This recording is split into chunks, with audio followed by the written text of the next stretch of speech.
ड्रेसमध्ये इरा व्हायोलेट गाऊनमध्ये बाहेर आल्या आणि तिला जबरदस्तीने कारमध्ये बसवलं. गौरव हसला आणि राघव म्हणाला, ही रात्र नक्की लक्षात राहील आता पुढे. आणि शेवटी ती उत्साही नाट्यप्रेमींची टोळी टॉक्सिक या पबकडे निघाली. आरवने कार सुरू केली तेव्हाच रोहनचा 15वा कॉल आला. अरे मूर्खा, मी म्हणालो ना मी येतोय.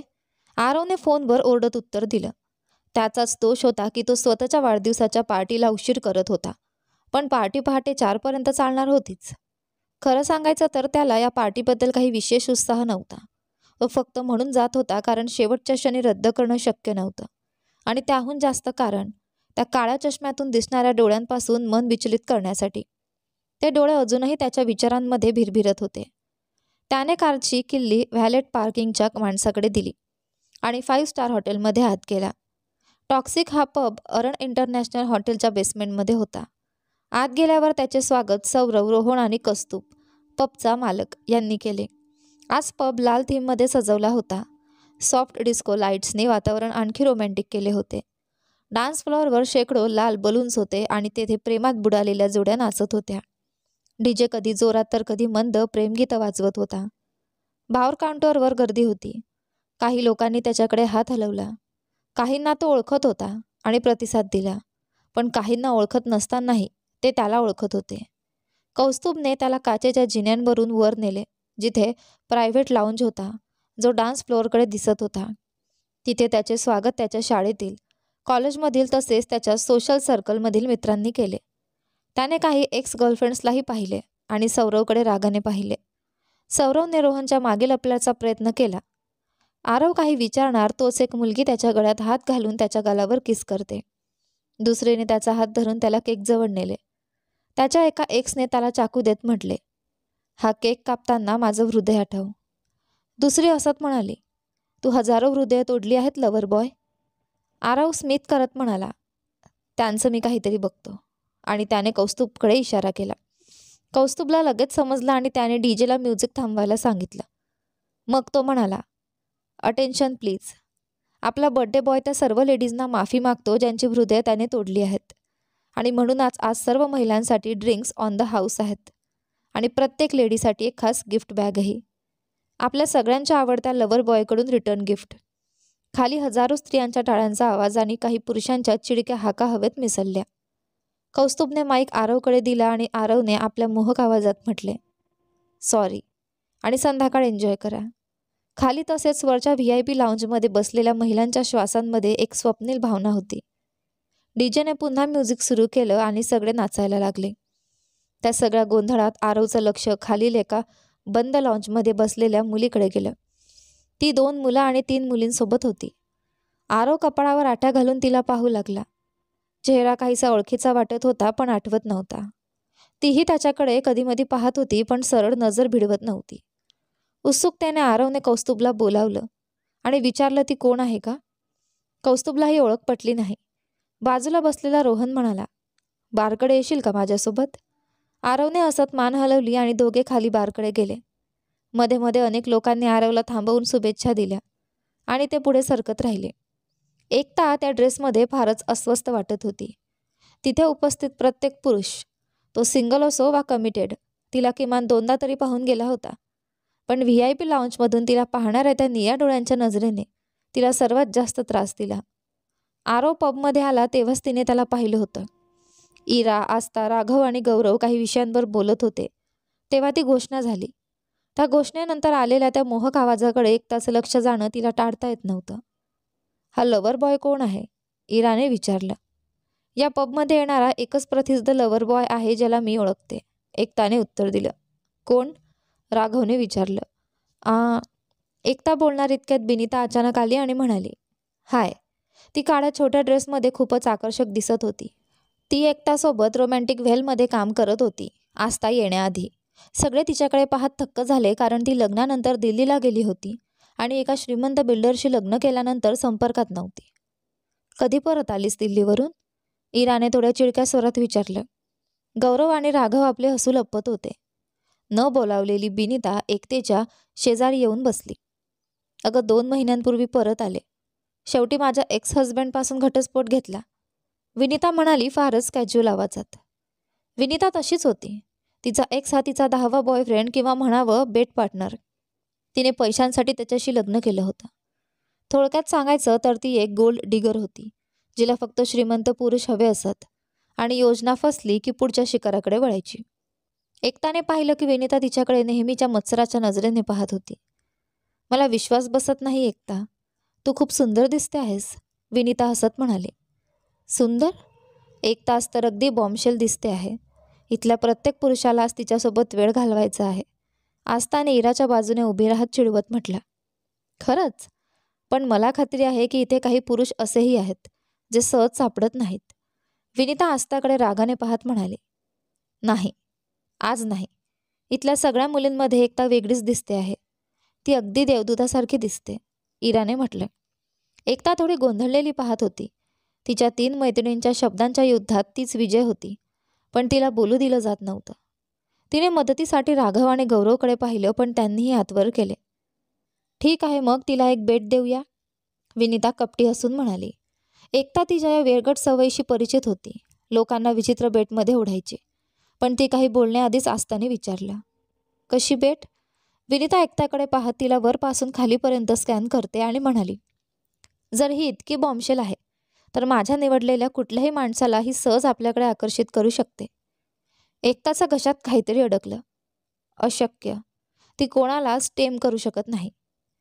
कोण निवडशील? इराने विचारलं. एकताचे डोळे मोठे झाले. तिने इराकडे रागाने पाहिलं, पण ती दुर्लक्ष करत होती. विनिता संपूर्ण पब स्कॅन करत होती. गौरवने हळूच एकताला म्हटलं. चल देवदूत, तुझ्या सिरियसच्या हिरोईनसारखी हो. विनितालाच दाखव तू तिच्यापेक्षा कितीतरी वर आहेस. पण एकताच्या मनात काहीच शिरलं नाही, कारण तिला माहीत होतं विनिता तिचं काही ऐकणार नाही. ती फक्त विचार करत होती, विनिता कोणाची निवड करणार आणि मग ती सगळ्यांसमोर कशी हसू होईल. तिची नजर बारकडे गेली आणि ती तिथेच थांबली. तिचं रक्त सळसळलं, ओठ कोरडे झाले आणि घसा कोरडा पडला. काळ्या टक्समध्ये वाईन कलरच्या शर्टसह उभा होता तोच माणूस ज्याला ती संध्याकाळभर टाळण्याचा प्रयत्न करत होती. तिने त्याला लाऊंजमधून खाली येताना पाहिलं होतं, पण गर्दीत हरवला होता. आज तो नेहमीसारखाच देखणा दिसत होता, पण आजचा वाढदिवसाचा हिरो म्हणजे जणू प्लेबॉय मॅगझिनमधून थेट बाहेर पडलेला मॉडेलच वाटत होता. त्याचे ब्राऊन केस व्यवस्थित सेट केलेले आणि निळे डोळे चमकत होते तिच्याकडे पाहत. देवा, आरव तिच्याकडे पाहत होता. तिने पटकन नजर वळवली आणि विनिता कुणाची निवड करते याकडे लक्ष केंद्रित करण्याचा प्रयत्न केला. एकताने डोळे मिटले आणि मनात प्रार्थना केली. कोणीही असो, पण तो काळ्या टक्समधला माणूस नको देवा, प्लीज नको. काळ्या टक्समधला माणूस नको? नको नको, कोणीही चालेल पण तो नाही. देवा, तो नाही, तो नाही, तो नाही. बार काउंटरजवळ उभा असलेला तो काळ्या टक्समधला माणूस एकदम अशक्य कॅच वाटतोय, विनिता अखेर म्हणाली आणि एकताचं हृदय धपकन थांबलं. देव तिचं ऐकत का नव्हता? मग तिला आठवलं, आरवच्या बाबतीत तर देव कधीच तिच्या बाजूने नव्हता. तुला असं का वाटतं की तो अशक्य कॅच आहे? इराने विचारलं. पण एकता जोरजोराने श्वास घेत होती आणि तिची नजर अधूनमधून आरवकडे जात होती. विनिता हसत म्हणाली. डार्लिंग, मी आयुष्यभर मुलांबरोबर राहिली आहे. मला त्यांचा टाईप ओळखता येतो. मी म्हणते तो अशक्य आहे म्हणजे तो खरोखरच आहे. विश्वास ठेव. आस्ताने तिला चिडून पाहिलं. ठीक आहे, मग सांग ना, तू एकताला काय करायला सांगते आहेस? विनिता चमकत्या डोळ्यांनी एकताकडे पाहत म्हणाली. खूप सोप्पं आहे. जर तू त्याच्यासोबत नाचलीस आणि त्याला फक्त एकदा किस केलंस तर मी मान्य करेन की आज तू जशी दिसते आहेस तशीच तू खरोखर झाली आहेस. आणि जर तू हरलीस तर तुझं एक मौल्यवान असं काही मला देशील. म्हणजे तुझी पुढची स्टोरी मी ती घेईन आणि माझ्या नावाने पब्लिश करीन. हे वेड्यासारखं आहे, राघव रागाने म्हणाला. विनिता, तू अजूनही तशीच कपटी आणि नीच आहेस, इरा संतापून म्हणाली. पण या सगळ्या गोंधळात एक गोष्ट एकताच्या मनात सतत फिरत होती. मी मान्य करेन की तू आज जशी दिसते आहेस तशीच झाली आहेस. विनिताचे शब्द तिच्या मनात घुमले. तिला वाटलं एकदाच का होईना पण स्वतःला सिद्ध करायची वेळ आली आहे. आणि एका किसमध्ये काय जाणार होतं? शिवाय आरवला ती ओळखत होती. तो तिचा गैरफायदा कधी घेणार नाही. निदान ती सुरक्षित होती. नंतर ती त्याला सगळं समजावून सांगू शकली असती. हो, ती राक्षसासमोर हरली असती, पण स्वतःला दाखवू शकली असती की आता ती पूर्वीसारखी कमजोर नाही. आणि शेवटी ती इराने म्हटल्याप्रमाणे मजा करण्यासाठीच आली होती. ती आज एका रात्रीसाठी सिंड्रेला बनेल. उद्या ती पुन्हा पूर्वीसारखी साधी एकता बनेल. पण आज रात्री मिळवलेलं धैर्य तिच्यासोबत कायम राहील. एकताने खोल श्वास घेतला आणि ठामपणे म्हणाली, मी करीन. तिच्या या शब्दांवर 5 जोडी डोळे मोठे झाले. विनिता हसली आणि इराने कपाळावर आठ्या घातल्या. आस्थाने पटकन तिचा हात धरला आणि म्हणाली, नको, तुला हे करायची गरज नाही. आमची चूक झाली. आपल्याला विनितासोबत हा खेळ खेळायलाच नको होता. ठीक आहे, काळजी करू नकोस, एकताने आस्थाला आश्वासन दिलं. तिने पाहिलं, राघव आणि गौरव एकमेकांकडे पाहून हसत होते. गौरवने स्मित केला आणि राघव हलका हसला. नक्की खात्री आहे ना? होय, एकता ठामपणे म्हणाली आणि उभी राहिली. इराने शेवटी हसत तिला थम्सअप दिलं. जागल. अनोळखी धैर्य आणि अंगावर काटा आणणाऱ्या भावनेने एकता आपल्या ध्येयाकडे निघाली. पण चालताना तिच्या मनात एकच विचार आला. आजच्या या रात्रीनंतर सर्व काही बदलेल. आरवबद्दलचा तिचा द्वेषही बदलेल आणि ते दोघं स्वतःकडे नव्या नजरेने पाहतील. तिकडे बारकडे रोहनने त्यांच्या ड्रिंक्सची ऑर्डर दिली. पण आरवचा नजर त्या लाल रंगाच्या सुंदर अप्सरेवर स्थिरावली होती. मोहक काळ्या डोळ्यांनी, परिपूर्ण हृदयाच्या आकाराचा चेहरा आणि थोड्या गुलाबी छटेसह शुभ्र त्वचा. त्या चेहऱ्याने त्याला त्याच्या घराजवळच्या जुन्या ओळखीची आठवण करून दिली आणि पुढच्या क्षणी त्याला जे जाणवलं त्याने त्याचं धैर्य उडालं. तो अविश्वासाने पाहू लागला. अरे देवा, ती एकता होती. त्याने डोकं हलवलं. काय तो स्वप्न बघतोय का? पुन्हा पाहिलं. नाही, चूक नव्हती. तो चेहरा त्याला लहानपणापासून माहीत होता. पण त्या नेहमी चष्म्याच्या मागे लपलेल्या निरागसतेकडे त्याचं लक्षच केलं नव्हतं. त्याच्या मनात विचार आला, जर ती आज इतकी सुंदर दिसते आहे तर मग ती नेहमी त्या कामात घडलेल्या निस्तेज रूपात का जगत होती? आरव तिच्याकडेच पाहत राहिला. आता त्याला तिचा ड्रेस नीट दिसला आणि तो थक्क झाला. त्याच्या आयुष्यात तो नेहमी हाय सोसायटीच्या मुलींसोबत राहिला होता. डिझायनर ड्रेसचा कट त्याला कळायचा. पण त्याने कधीच कल्पना केली नव्हती की ही चिमणी असं काही घालेल. देवाला साक्षी ठेवून सांगायचं तर ती चिमणी नव्हतीच. ती तर मध्यरात्रीच्या मोहकतेत न्हालेली हंसिणी वाटत होती. आयुष्यात त्याने बऱ्याच सुंदर, सेक्सी मुली पाहिल्या होत्या. काही तर त्याच्या गर्लफ्रेंड्सही होत्या. पण तिच्या त्या गोड आणि मोहक रूपाने तो हरखून गेला. आज ती एकदम तिच्या नावासारखीच, एकता, शांत, आकर्षक आणि गोड दिसत होती. ती थेट त्याच्याकडे येत होती. तिच्या रक्तवर्णाच्या ड्रेसचा डिझाईन त्याने पाहिला. खांद्यावरून खाली खुला, गळा अगदी आकर्षक वळणात, तिच्या मानेतील खोल भागात चमकणारा डायमंड पेंडंट आणि छातीखाली काळा रिबन ज्याला एका बाजूला काळ्या गुलाबाचं फूल बांधलेलं होतं. ड्रेसचा कपडा अगदी नाजूक लिनेनचा होता, इतका मऊ की तो सहज त्याच्या तळहातात सामावेल असं वाटत होतं. पण त्याला आश्चर्य वाटलं ते म्हणजे त्या ड्रेसची लांबी. ती फारच कमी होती. जरी कमरपासून खाली लाल पारदर्शक नेटचा पडदा पायांपर्यंत उतरत होता तरी मूळ ड्रेस तिच्या मांड्यांच्या थोडंवरच थांबला होता. तिच्या पायात लाल सेलोटेच होत्या. ही मुलगी अशा सँडल्स वापरते? हेच त्याला विश्वास बसत नव्हता. आरव तिच्याकडे पाहतच राहिला. तो तिला त्याच्या एक्स गर्लफ्रेंडशी तुलना करू शकत नव्हता. त्या सगळ्या भारी मेकअपमध्ये असायच्या. पण एकताने फक्त डोळ्यांवर हलकी आयलायनरची रेषा आणि ओठांवर हलका लाल ग्लॉस लावला होता. ती चालत त्याच्याकडे येताना हलकंसं ओठ चावते आणि त्याचा श्वासच रोखला गेला. त्याला तिच्या ओठांवर आपले ओठ ठेवण्याचा मोह झाला. त्याची नजर तिच्या मोकळ्या केसांकडे गेली. कमरेपर्यंत पोचणारे काळे केस लेयर्समध्ये कापलेले. काही बटा तिच्या चेहऱ्यावर अलगद पडत होत्या. त्याचे सर्व अंग ताणले गेले आणि त्याला इस्हानचे शब्द आठवले. या मुलीत बाहेरून दिसतं त्यापेक्षा खूप काही आहे. एकता त्याच्यासमोर येऊन थांबली. तेव्हा त्याने रोहनला ऐकताना म्हटलं, पार्टी तर आत्ताच सुरू झाली आहे. आणि तो निघून गेला.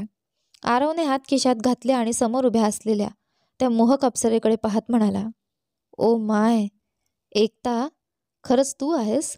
तिचे डोळे मोठे झाले. तुम्ही मला नावाने बोललात? आरव हसला. आज पबमध्ये कशी आलीस? त्याने तुला अंडरएज म्हणून आत येऊ दिलं का? त्याच्या प्रश्नाने ती थोडी रागावली. तिच्या गालांवरील लालिमा आणखीन गडद झाली. पण त्यामुळे ती आणखीनच सुंदर दिसत होती. काही क्षणांनी ती शांत झाली. देवा, ती त्याच्यासमोर शांत राहिली. आज खरंच आश्चर्याची रात्र होती. नाही, त्यांनी काही अडवलं नाही, ती म्हणाली. दोघांमध्ये थोडं मौन पसरलं. जरी आजूबाजूला संगीत चालू होतं. आरवचा संयम सुटत होता. आरव, वाढदिवसाच्या शुभेच्छा, एकताने शांतपणे म्हटलं आणि हसले. मला माहीत आहे, यावर्षी उशीर झाला शुभेच्छा द्यायला. त्याबद्दल सॉरी. अरे देवा, ती हसली. पहिल्यांदाच ती त्याच्याकडे हसली होती. त्या हास्याने त्याला आतून हलवून टाकलं. त्याला वाटलं आता हिचं हसू आपल्या ओठांमध्ये कैद करावं. आरवने कसाबसं म्हटलं, थँक्यू आणि सॉरी ॲक्सेप्टेड. पण प्रत्येक वर्षी तू मला एक खास गिफ्ट देतेस. यावेळी नाही. एकताने नजर खाली केली, पायाकडे पाहिलं आणि हळूच ओठ चावले. तुझं गिफ्ट तुझ्यासमोर उभं आहे. ती लाजली आणि आरवला वाटलं त्याने काहीतरी चूक ऐकली असावी. सभोवताली खूप गोंधळ होता, पण तिच्या गुलाबी गालांनी त्याला खात्री दिली की त्याने बरोबर ऐकलं. दिवसभर ज्याची तो वाट पाहत होता ते गिफ्ट आता त्याच्यासमोर उभं होतं. त्याला वाटत होतं गिफ्ट खास असेल, पण इतकं जबरदस्त असेल असं त्याने स्वप्नातही विचार केला नव्हता. समोर उभी होती ती, एक सुंदर लाल रॅपमध्ये गुंडाळलेली भेटवस्तू. आजची रात्र नक्कीच आश्चर्याने भरलेली होती आणि जर प्रत्येक आश्चर्य असं मोहक असणार असेल तर त्याला अजून थोडी मिळावी असं वाटलं. त्याने आपलं डोकं तिच्या कानाजवळ झुकवलं आणि हळूच कुजबुजला, मी माझं गिफ्ट उघडू शकतो का? एकता थरथरली आणि एक पाऊल मागे गेली, पण तिला लक्षात आलं नाही की तिच्या मागे एक वेटर उभा होता. ती मागे सरकून ट्रेवर आदळणार इतक्यात आरवने तिच्या कमर पकडून तिला आपल्याजवळ ओढलं. ताज्या स्ट्रॉबेरीच्या सुगंधाने त्याचा श्वास घेतला. त्याने तिला सोडत म्हणाला, फक्त जोक केला. पण एकता अजूनही त्याच्याकडे बघत नव्हती. त्याचवेळी डीजेने एकदम योग्य गाणं लावलं, एनिकचं could I have this kiss forever. आरवने एकताचा हात पकडला आणि तिच्या तळहातावर ओठ टेकवले. ती आपसुकच वर बघू लागली. माझ्यासोबत नाचशील का? त्याने विचारले. एकता थोडीशी हसली आणि अलगद मान हलवली. ते दोघे डान्स फ्लोअरच्या मधोमध आले. आरव एक जबरदस्त डान्सर होता, लंडनमधून साल्सा शिकलेला, आणि एकता देखील सुंदर नाचायची. त्यामुळे तिच्या पावलांना जुळवण्यात तिला काहीच अडचण आली नाही. आरवने तिला फिरवून घेतलं, तिच्या शरीराला हलक्याशा झुलकीत ओढलं. हळूहळू बाकीचे लोक डान्स फ्लोअर सोडून जात होते. जागा फक्त त्यांच्यासाठी होत होती. प्रत्येक शब्द, प्रत्येक सूर त्यांच्या नसानसात वाहत होता. आरवच्या डोळ्यांनी त्या गाण्याचे प्रश्न विचारले आणि एकताच्या देहबोलीत त्याची उत्तरे होती.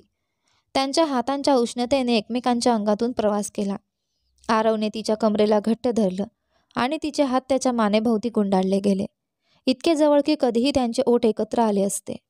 एकताने तिचे हात त्याच्या मजबूत हनवटीवर फिरवले आणि आरवचे हात तिच्या सडपातळ पाठीवर वर खाली फिरत होते.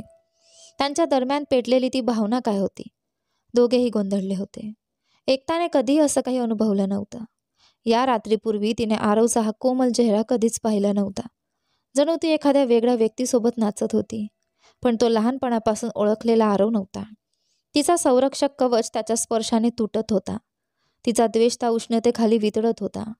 आरवच्या मजबूत हाताने तिला जणू आपल्या मालकीची केल्यासारखं वाटत होतं. आरवने तिच्या डोळ्यांमधला तो विचार ओळखला. तिच्या मनात हे उमटलं होतं की त्याच्या स्पर्शाने ती पूर्णपणे त्याची झाली आहे. त्याने तिला खाली झुकवलं, तिच्या पाठीला हातांनी आधार देत, आणि तो तिच्या ओठांवर ओठ टेकवणार इतक्यात संगीत थांबलं आणि टाळ्यांचा गजर झाला. दोघेही वास्तवात परत आले. आरवने तिला सरळ केलं आणि पाहिलं. ती थरथरत होती. तो तिला थोडं बाजूला, कमी गर्दीच्या ठिकाणी घेऊन गेला. एकता, तू ठीक आहेस का? त्याने विचारलं. एकता घाबरलेल्या नजरेने त्याच्याकडे पाहत म्हणाली, आरव मला माफ कर. तो कपाळावर आठ्या घालत तिच्याकडे बघत राहिला, पण ती पुढे म्हणाली, तू पाहिलंस का? ती काळ्या ड्रेसमधली मुलगी जी माझ्यासोबत बसली होती? त्यांचं लक्ष तिच्या दृष्टीच्या दिशेने गेलं, जिथे ती आधी बसली होती. ती म्हणजे जी तुझ्यापेक्षा किमान 10 वर्षांनी मोठी दिसते? ती? आरवने थट्टेच्या सुरात विचारलं. आरव, हे काही विनोदी नाही, एकता म्हणाली. तिने माझ्याशी एक पैज लावली होती. मला तुझ्यासोबत नाचायचं आणि मग मग मग तुला किस करायचं असं सांगितलं. ती अडखळत म्हणाली. आरव हलकासा असला आणि म्हणाला, पण जे डान्स फ्लोअरवर घडलं ते नक्कीच त्या पैजेमुळे नव्हतं. एकताने खोल श्वास घेतला आणि पुढे म्हणाली, हो खरंय, मी तुझ्यासोबत नाचायला आले ते त्या पैजेमुळेच.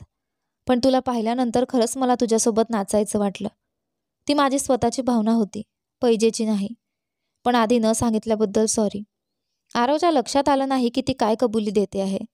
त्याचं लक्ष एका वेगळ्या गोष्टीकडे गेलं. आणि ती दुसरी अट काय होती? त्याने खोळकर हसत विचारलं. एकता नजरेने टाळत म्हणाली, तुला किस करणं. मग चल, अशा ठिकाणी जाऊ जिथून सगळे बघू शकतील.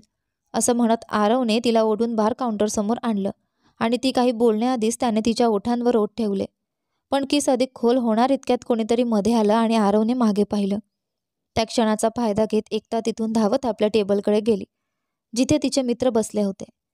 एकता आधीच्या टेबलवर बसली होती, तिथे आस्था उत्साहाने खुर्चीवर उड्या मारत होती. राघवने इराला शिट्टी वाजवण्यापासून थांबवलं आणि गौरव जोरात ओरडला. तिने केलं. एकता, तू भारी आहेस. आणि विनिता जशी अचानक आली होती तशीच अचानक निघून गेली. एकता टेबलाजवळ आली आणि आपली पर्स उचलली तेव्हा सगळ्यांनी एकत्र तिच्यावर प्रश्नांचा वर्षाव केला. पण तिने फक्त गौरवच्या प्रश्नाचं उत्तर दिलं. तो कोण होता? आरव. एवढंच म्हणून ती पबच्या बाहेर धावत निघून गेली. त्या एका उत्तराने सगळे खुर्च्यांवर कोसळले आणि एक सुरात म्हणाले, हे बापरे. आरवने चिडून सौविककडे पाहिलं. त्या मूर्खाचं टायमिंग अफलातून होतं. तो आला होता त्याला सांगायला की बागे सगळे त्याची वाट बघत आहेत. जणू आरवला आठवत होतं की तो आपल्या वाढदिवसासाठी आला आहे. खरं तर त्याला त्याचं नवीन गिफ्ट उघडण्यातच अधिक रस होता. त्याने सौविकचा प्रस्ताव नाकारत म्हटलं, सगळ्यांना सांग मी गुड बाय म्हटलं आहे. आणि सौविक, तू थेट नरकात जा. तोपर्यंत एकता पबमधून निघून गेली होती. आरवने संपूर्ण पब शोधला पण ती सापडली नाही. त्याने तिचे मित्र अजूनही तिच्या आधीच्या टेबलाभोवती बसलेले पाहिले. तो तिकडे गेला आणि विचारलं ती कुठे गेली. चौघांनी एकाच वेळी मुख्य दरवाजाकडे बोट दाखवलं. आरवने त्या दरवाजाकडे पाहत हळूच खुसबुजलं. एकता देशमुख, तुला मी इतक्यात सोडणार नाही. मी जे सुरू करतो ते पूर्ण करतो आणि हा किस तर नक्कीच पूर्ण करणार. आरव गोंगाटाने भरलेल्या पबमधून बाहेर आला आणि तिला फाउंटनकडे पाहणाऱ्या बाल्कनीत उभी पाहिली. तिने केस क्लिपने वर बांधले होते. एकता, तो म्हणाला आणि ती त्याच्याकडे वळली. चांदण्यांच्या प्रकाशाने तिचा चेहरा उजळला होता, अगदी त्या रात्रीसारखा. पण आज तिच्या चेहऱ्यावर अश्रूंऐवजी उष्ण लाली होती. ही मी नाही आहे आरव, एकता हळू आवाजात म्हणाली. तो हळूहळू तिच्या जवळ गेला आणि आपल्या हाताच्या मागील बाजूने तिच्या गालाला स्पर्श करत म्हणाला, हीच खरी तू आहेस. आत्तापर्यंत तू स्वतःलाच लपवत होतीस. ती त्याच्याकडे शांतपणे पाहत राहिली. फक्त फाउंटनमधून येणाऱ्या पाण्याचा आवाज ऐकू येत होता. शेवटी आरव म्हणाला, तर हे मेकओव्हरचं काय प्रकरण आहे? ती हलकंसं हसली आणि म्हणाली, तुझ्या बहिणीचा प्लॅन होता. मला सुरुवातीपासूनच चिनाचा वास आला होता. हा ड्रेस पण तिचाच निवडलेला? हो, फक्त खऱ्या मैत्रिणीला माहीत असतं आपल्या मैत्रिणीवर काय शोभतं. ती म्हणाली होती कमीत कमी एकदा तरी मला मोकळं होऊन मजा करायला हवी. आणि तिच्या मते मजा म्हणजे कोणाशी तरी फ्लर्ट करणं. आणि आजचा दिवस त्यासाठी योग्य वाटला तिला? हो, पण फार कष्ट घ्यावे लागले नाहीत असं दिसतं. फक्त लेन्स, एक ड्रेस आणि... आरवने तिच्या केसातील क्लिप काढले. तुझा तो कायमचा पोनीटेल सोडवला आणि बस. चंद्रदेवी समोर आली. हळू वाऱ्याने तिच्या केसांच्या बटा चेहऱ्यावर आला. आरवने त्या हलक्याच कानामागे केल्या. त्याने पाहिलं की त्याच्या किसमुळे तिच्या लिपस्टिकवरील काही ग्लिटर नाहीसे झाले होते.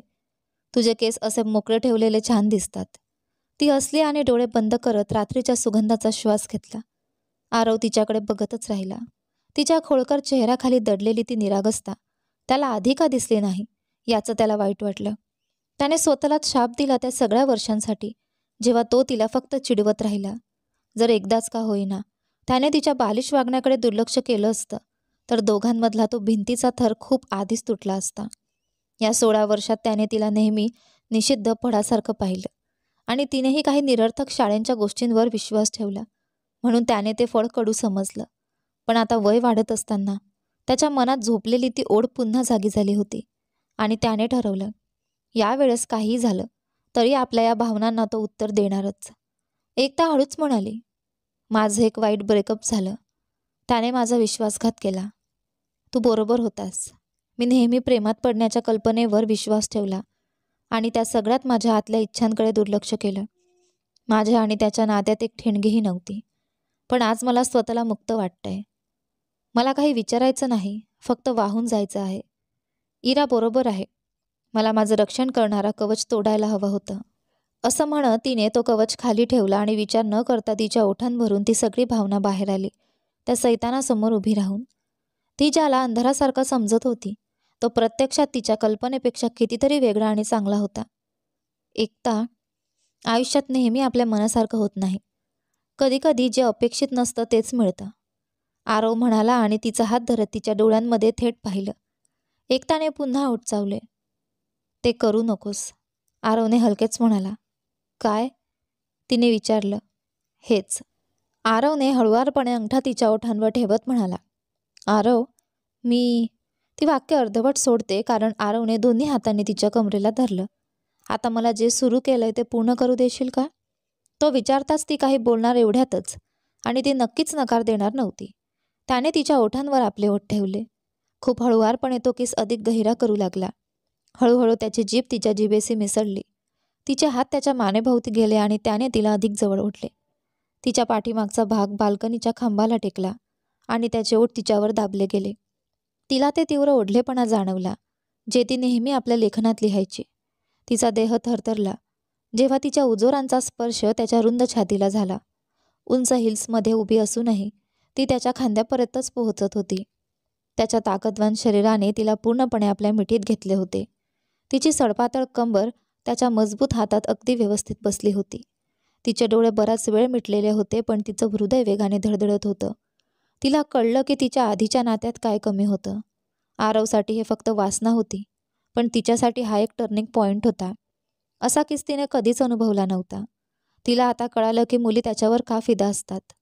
ती पुन्हा थरथरली, कारण ती स्वतःला त्या सेक्स गॉडेस लोकांची तुलना करू लागली, ज्याबद्दल टीनाने सांगितलं होतं की त्या आरवच्या बेडवर दिसतात. आरवने किस तोडला आणि दम लागलेल्या आवाजात म्हणाला, स्त्री, तू मला वेडं करते आहेस. जर आत्ताच थांबलं नाही तर इथेच तुला आपलंसं करेन. एकता लाजली आणि म्हणाली, मी एकदा सगळ्यांवर विश्वास ठेवला, पण वास्तव न समजता. पण आता नाही. मला खऱ्या आवेगाचा अनुभव घ्यायचा आहे. मला सगळं जाणून घ्यायचं आहे, जे एका स्त्री पुरुषाच्या नात्यातील तीव्र इच्छा निर्माण करतं. त्यामुळे मी भविष्यात लोकांना योग्यरित्या ओळखू शकेन. मी पुन्हा चुकीच्या व्यक्तीची शिकार होणार नाही. आरव नेहमीच असंच असतं का? ओळख, किस आणि मग सेक्स? आरव हसत म्हणाला, देवा, एकता, तू फक्त दिसायला देवदूत नाहीस, पण खरीही निष्पाप आहेस. हे सगळं परिस्थिती आणि भावना यावर अवलंबून असतं. आपल्यातल्या बाबतीत माझी तुझ्याविषयीची इच्छा फक्त वासना नाही, काहीतरी अधिक आहे. तू मला ते दाखवायची एक संधी देशील का? जर तिने नकार दिला असता तर तो तिला जबरदस्ती केली नसती. त्याचं मन तुटलं असतं, पण तो थांबला असता. त्याला ती आपल्या आयुष्यात हवी होती, स्वतःहून, जबरदस्तीने नाही. पण जर आज नाही तर तो वेळ घेईल तिला जिंकायला, पण तो तिला आपली करणारच होता. एकता पुन्हा लाजली आणि शेवटी त्याच्या प्रश्नाचं उत्तर दुसऱ्या प्रश्नाने दिलं, तू मला माझं खरं स्वतःला ओळखायला मदत करशील का? आरवच्या चेहऱ्यावर मोठं स्मित उमटलं. खूप आनंदाने. एक रात्रीसाठीची सिंड्रेला, एकता मनात म्हणाली, जेव्हा हॉटेलचा गार्ड आरवच्या कारचं दार उघडत होता. आरवने रात्रीच्या शांततेत वाऱ्याला चिरत कार चालवली. यानंतर पुढे काय होतं ते पहा आपल्या कथेच्या पुढच्या भागामध्ये. पण हा भाग कसा वाटला कमेंट करून नक्की सांगा. व्हिडिओला लाईक करा, शेअर करा, चॅनलवर नवीन असाल तर सबस्क्राईब करा. धन्यवाद.